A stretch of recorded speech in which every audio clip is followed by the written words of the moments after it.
Hoy estamos hablando el juicio en la segunda venida de Jesucristo.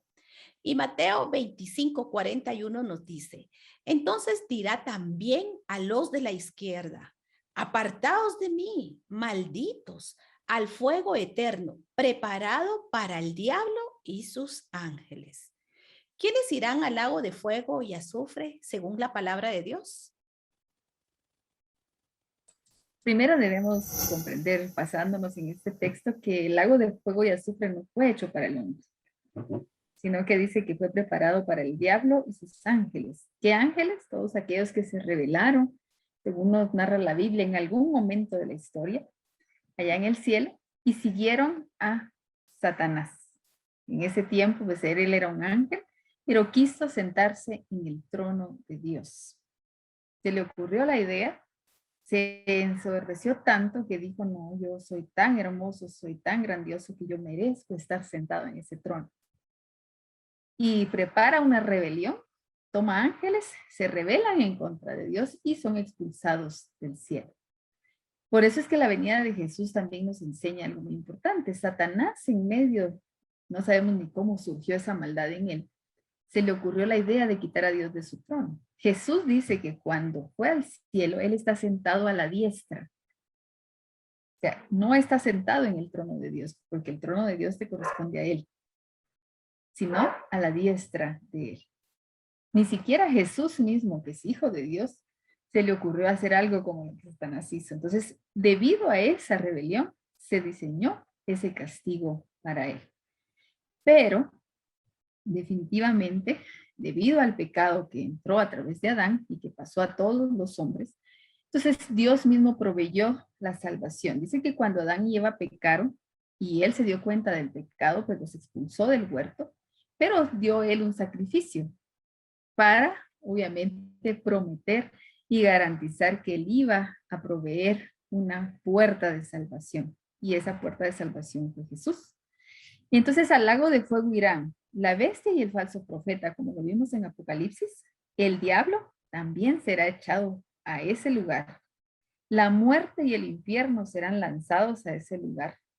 Y lamentablemente también todos aquellos que no se encuentren sus nombres escritos en el libro de la vida. Esa es la muerte segunda, la condenación eterna, donde la Biblia dice que será un lugar de tormento por la eternidad. En segunda de Tesalonicenses dice que en este lugar los que estén ahí están excluidos de la presencia de Dios. Contrario a aquellos que dice que veremos a Jesús tal y como Él es, los que estén en este lugar ya no tendrán oportunidad. Por eso Jesús enfatizó tanto en la salvación. Cuando vemos la vida de Jesús en sus 3 años y medio de ministerio, había gente enferma, gente que le pedía milagros, pero lo primero que él decía es, tu fe te ha salvado. Y luego lo sanaba, ¿verdad?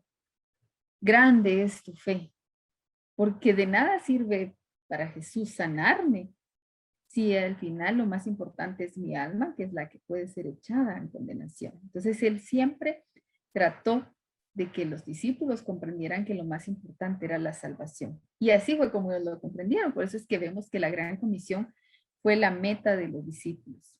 Ir y hacer discípulos a todas las naciones. Y si nos damos cuenta, los cristianos de la iglesia primitiva eran un grupo pequeño, estaban bajo el imperio romano, pero en medio de tanta persecución, en el año 95 más o menos muere Juan, el último de los apóstoles, y dice que habían trastornado el mundo. ¿Qué quiere decir? Ya no hallaban qué hacer con estos locos que andaban hablando de un tal Jesús que supuestamente había resucitado. ¿Cuál fue el éxito del cristianismo al principio? Que todos los cristianos hablaban de Jesús donde sea. No necesitamos ser pastores, ser líderes, haber estudiado en un seminario, no. Para hablar de Jesús simplemente tengo que decirle a la persona que hay una persona que les ama y que les ama tanto que vino a morir en la cruz. ¿Y por qué? Porque somos pecadores. Y que a esa solución para el pecado y la maldad que hay en nosotros está Jesús. ¿Necesito yo ir a un seminario para aprender esto? No, la Biblia nos lo enseña. Entonces, todos los cristianos de la iglesia primitiva se enfocaban en predicar el evangelio, por arrebatarle a Satanás a aquellos que estaban en oscuridad y trasladarlos, dice la Biblia, de las tinieblas a la luz. Aquel que no cree en Jesús, lamentablemente está en tinieblas. Y al final, cuando Cristo venga por segunda vez, será enviado a condenación eterna. Entonces, la gran comisión está vigente para nosotros hoy. Porque si hay alguien que no cree en Jesús, pues yo esperaría que comprenda de que debe acercarse a Él, porque lo que le espera definitivamente es tormento y sufrimiento. Pero para los que creemos en Jesús, el llamado es, hablemos de Jesús. Salvemos a todos los que podamos. A veces como cristianos cometemos un error. Es que mire, yo le hablo y la gente no acepta. No importa.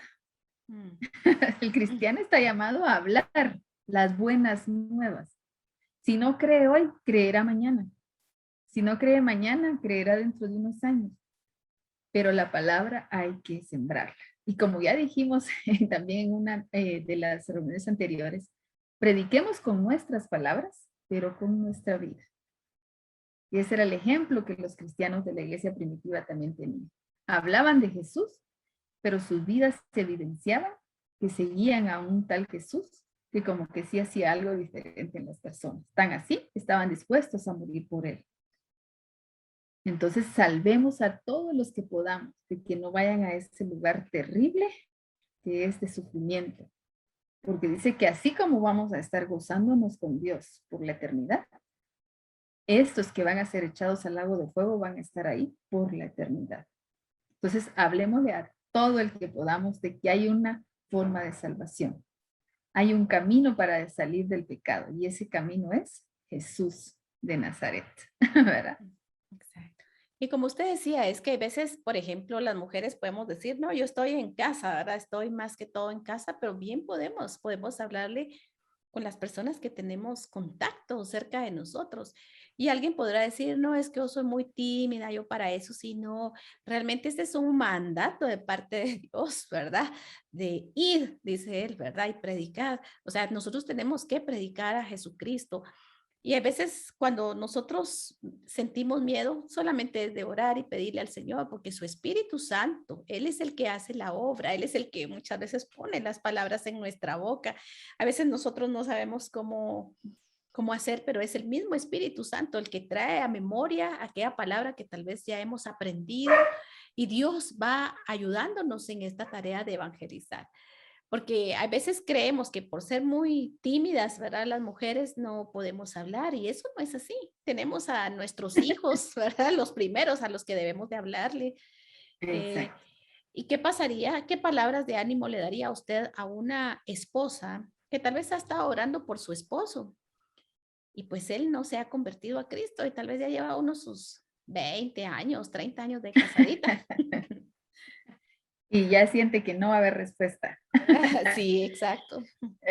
Mire, yo creo que algo muy importante cuando a veces hacemos peticiones a Dios y Dios no responde. No sabemos si su respuesta es no, porque la opción de que Dios haga un milagro sigue ahí. Creo que debemos confiar en Él.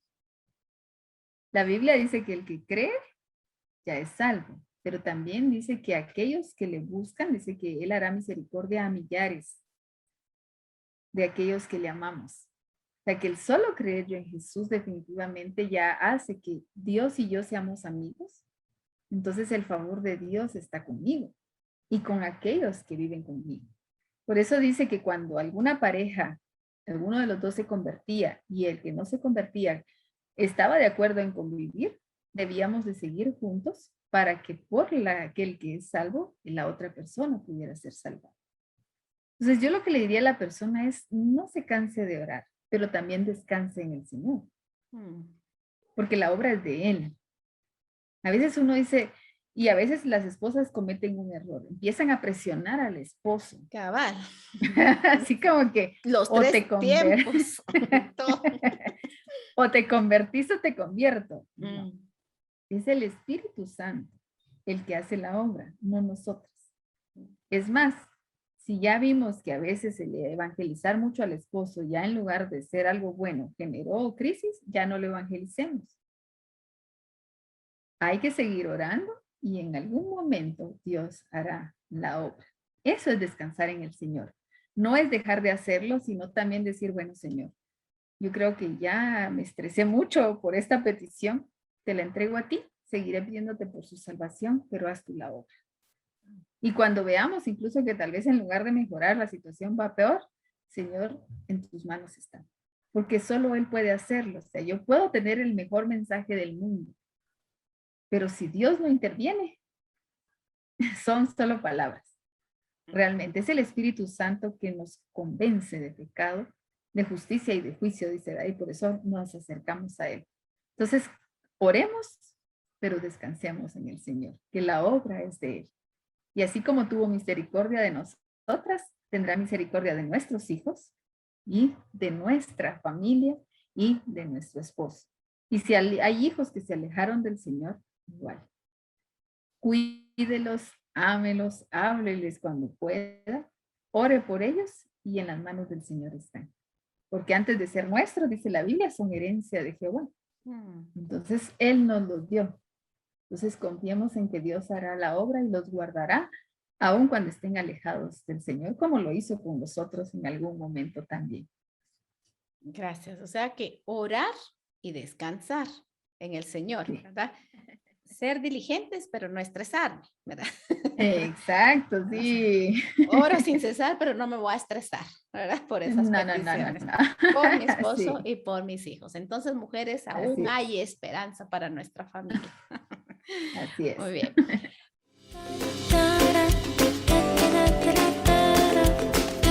Gracias por darle like y suscribirte a este canal.